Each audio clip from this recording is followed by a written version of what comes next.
Alors, salut à tous, bienvenue dans ce nouveau podcast où on va parler d'exposition au froid, on va parler de la semaine de sélection du GIGN, mais également du prestage du GIGN. On va parler également d'une épreuve mythique, d'une épreuve qui est redoutée par beaucoup de candidats, c'est l'épreuve du lavoir. Le lavoir, c'est du coup un lavoir avec de l'eau froide à l'intérieur, où de jour comme de nuit, les instructeurs vous demandent de vous plonger dans ce lavoir. Donc vous êtes en général en groupe dedans, les uns derrière les autres, et ils vous demandent de vous plonger dans l'eau, en général jusqu'au lobe d'oreille. Vous restez un certain temps dans l'eau. Ils vous demandent vraiment de vous enfoncer dans l'eau et ils vous font ressortir. Vous pouvez faire certains exercices physiques comme du gainage, comme des pompes, comme des exercices en binôme, un peu avec la méthode naturelle, et puis vous repartez dans le lavoir, puis vous ressortez pour faire l'exercice physique, vous repartez dans le lavoir, ainsi de suite. Ça, c'est un petit peu cette épreuve mythique. On va en reparler ensemble dans le podcast. Mais pour parler de ça, j'aimerais exposer un accompagnement que j'ai réalisé l'année dernière avec un candidat au prestage GIGN 2024 qui voulait travailler du coup sur l'exposition au froid. Lorsqu'il m'a contacté, ce candidat, pour lui, la semaine de sélection s'était bien passée. Déjà, il l'avait validé, donc ça s'était plutôt bien passé. Mais ce qu'il me disait, c'est que lors de cette épreuve du lavoir, en fait, quand il était dans l'eau froide, il y a eu plusieurs facteurs stressants, entre guillemets. C'est que déjà, il s'était beaucoup centré sur lui, il s'était beaucoup centré, focalisé sur la sensation de froid. Et en fait, il avait subi cette sensation. C'est clairement ce qu'il m'a dit, j'ai subi le froid. Et ça lui a mis un coup au moral pendant l'épreuve. Il a fait l'épreuve, il l'a réussi, il l'a traversé, mais avec ce coup au moral que c'était vraiment difficile, qu'il a subi ce froid.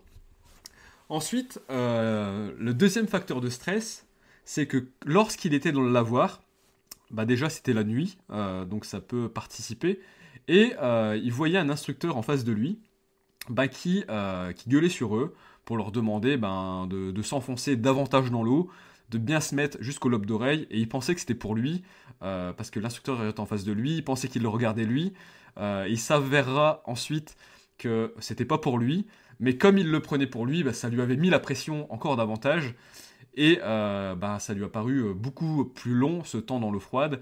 Il a subi vraiment ce moment dans l'eau. Ensuite, ils sont sortis de l'eau, et là, ce qu'il m'expliquait, c'est que lorsqu'ils ont dû faire des exercices physiques, lui, il avait ressenti un petit peu un genre d'effet tunnel où la vision s'était un petit peu modifiée, et où il avait perdu en quelque sorte une certaine forme de lucidité parce qu'il avait vraiment froid, parce qu'il était vraiment concentré sur le froid, et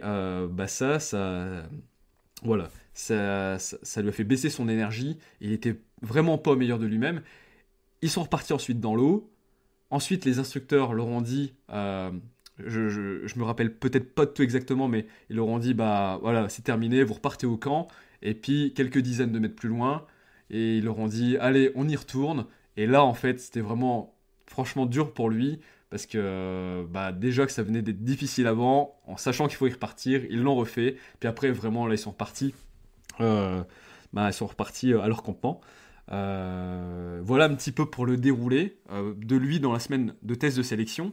Et ce qu'il me disait, c'est qu'il avait vraiment envie de travailler ensemble sur ce côté de savoir mieux résister au froid, sur le côté d'être plus à l'aise avec cette épreuve, parce que dans le prestage, ils allaient refaire ça au moins une fois ou plusieurs fois de manière similaire ou différente. Et du coup, ils voulaient vraiment se préparer pour aborder au mieux le prestage. Donc on va parler un petit peu de différents éléments que j'ai mis en place avec ce candidat pour l'aider à mieux appréhender l'eau froide. Je vais peut-être pas pouvoir vous parler de tout ce qu'on a mis en place, déjà parce qu'il y a des choses qui sont confidentielles, et puis on est aussi tenu un peu par le temps. Je vais faire en sorte que le podcast dure moins de 10 minutes, on est déjà à 5 minutes. Donc voilà, je commence maintenant. Ce qu'on a mis en place avec ce candidat, déjà, c'est un grand travail sur la respiration. Lorsqu'on va dans l'eau froide, naturellement, notre corps, notre cerveau, le côté du cerveau qu'on peut appeler le côté reptilien, il se sent en danger. Donc notre cerveau se met un peu en mode défense et la respiration, du coup, comme lorsqu'on stresse, peut s'accélérer. On est un peu en mode panique et on peut se sentir un peu perdre nos moyens, perdre le contrôle en fait quand on est dans cette situation. Quand on n'a pas l'habitude de s'exposer au froid, on n'a qu'une seule envie, c'est d'en sortir, c'est de fuir en quelque sorte. Et pour mieux gérer cette appréhension du froid, pour mieux gérer le froid, il y a déjà un truc qui est important, c'est la respiration. Il y a une des respirations qui est vraiment essentielle, que je travaille à chaque fois avec les candidats pour l'exposition au froid, c'est la respiration qu'on va appeler soit 2-4 ou 3-6. C'est la même respiration, c'est juste la durée qui est différente, mais l'idée de cette respiration, 2 secondes d'inspire, 4 secondes d'expire, ou 3 secondes d'inspire, 6 secondes d'expire, ça a simplement pour objectif d'avoir une expiration qui est 2 fois plus longue que l'inspire, parce que ça va avoir pour effet d'activer ce système nerveux parasympathique qui est entre guillemets le frein et qui va venir nous calmer, qui va venir nous redonner du contrôle sur soi, de la maîtrise de soi, grâce à la respiration, grâce à cet outil entre guillemets de biohacking. Et du coup, lorsque vous rentrez dans l'eau froide et que vous vous calez sur cette respiration de 2 secondes d'inspire, 4 secondes d'expire, 2 secondes d'inspire, 4 secondes d'expire. Et bien, dès que vous vous calez sur ça déjà, vous activez ce côté parasympathique, le frein, le côté du calme, de retour au calme, et même si vous avez froid, vous vous sentez beaucoup plus en maîtrise. Cette respiration, elle a un double effet. Elle a ce côté de maîtrise de soi, et elle a également ce côté méditatif qu'on pourrait associer un petit peu à la mindfulness dont je vais vous parler après. C'est le côté, lorsqu'on est concentré sur l'air qui rentre et l'air qui sort, on est focalisé sur ça. Mais on est moins focalisé sur la sensation du froid. Et à l'inverse de ce candidat pendant la semaine de test, où vraiment il était concentré sur les zones de son corps où il avait froid, il se focalisait sur ça et du coup il subissait davantage, là, l'idée c'est de se concentrer sur la respiration. Par un effet naturel et corporel, ça va calmer. Et en plus, en se focalisant, en se concentrant sur ça, on oublie un petit peu cette sensation du froid. Même si on la sent quand même en réalité, on la laisse un peu de côté. Donc ça, c'est cet effet-là. Et ensuite, ce qu'on travaille en général aussi avec les candidats, pour l'exposition au froid, mais également pour d'autres épreuves, c'est la mindfulness. La mindfulness, souvent je l'explique en 3 points. Il y a 3 points, il y a la lucidité, l'étape de la lucidité, l'étape de l'acceptation et l'étape de reconcentration. Ça marche pour certaines personnes, en fait ça peut marcher pour tout le monde, mais certaines personnes vont apprécier plus un outil qu'un autre, mais cet outil est extrêmement efficace. Il est utilisé et il est enseigné dans plusieurs unités d'élite françaises, mais également à l'international. Et c'est un outil qui est efficace, où il y a eu des études scientifiques. Donc c'est quoi l'étape de lucidité ? C'est déjà, en fait, quand on subit, quand on est par exemple dans l'eau froide, on peut noter ses pensées, on peut noter ses sentiments, on peut noter ses sensations corporelles pour en quelque sorte les observer et les observer. Et par exemple, ça va être, ok, je sens que je suis en train de subir, je sens que c'est difficile, je sens que j'ai froid. Et c'est ok, j'accepte ce truc-là, ça fait partie du jeu, ça fait partie des tests, et je me reconcentre sur ma respiration. Il y a cette étape de lucidité, cette étape d'acceptation de la pensée, de la sensation physique qui est présente sur le moment, cette étape d'acceptation, et cette étape de reconcentration. On va se reconcentrer consciemment sur notre respiration. Et sur cette respiration, par exemple, en 2-4, comme on a parlé juste avant, c'est encore mieux. Et à chaque fois qu'on a une pensée qui est un peu limitante, ou à chaque fois qu'on a une sensation de froid, où on a l'impression, où on sent qu'on a froid, plutôt que de lutter contre et d'amplifier cette pensée ou cette sensation, il vaut mieux l'accepter et ça va automatiquement réduire également cette sensation ou laisser passer cette pensée. Plus on accepte ce qu'on ressent, ce qu'on se dit, ce qu'on vit, plus ça se calme. Et l'idée après, c'est de se reconcentrer, par exemple, sur la respiration.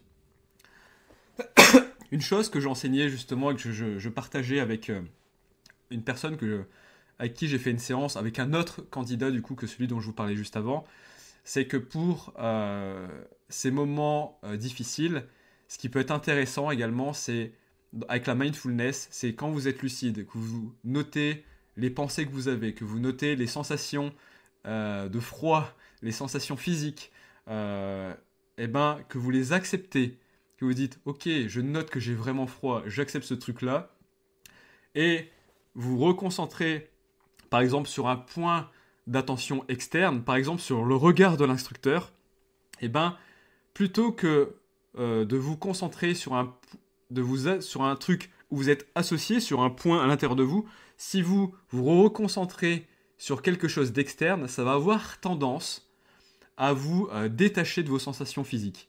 Et du coup, je me répète, je vous invite à être lucide sur, ok, c'est quoi mes pensées, c'est quoi mes sensations physiques, qui sont difficiles, telles que le froid, telles que c'est dur parce que vraiment là j'ai froid, d'accepter ces pensées ou ces sensations physiques et de vous reconcentrer sur un point d'attention par exemple externe, sur le regard de l'instructeur, sur une brique du lavoir, sur un son, sur ce que vous entendez à l'extérieur, et ben ça va vous sortir de votre corps entre guillemets et vous détacher entre guillemets encore une fois du froid, ça va vous aider à durer plus longtemps, ça va vous aider à être plus résistant mentalement.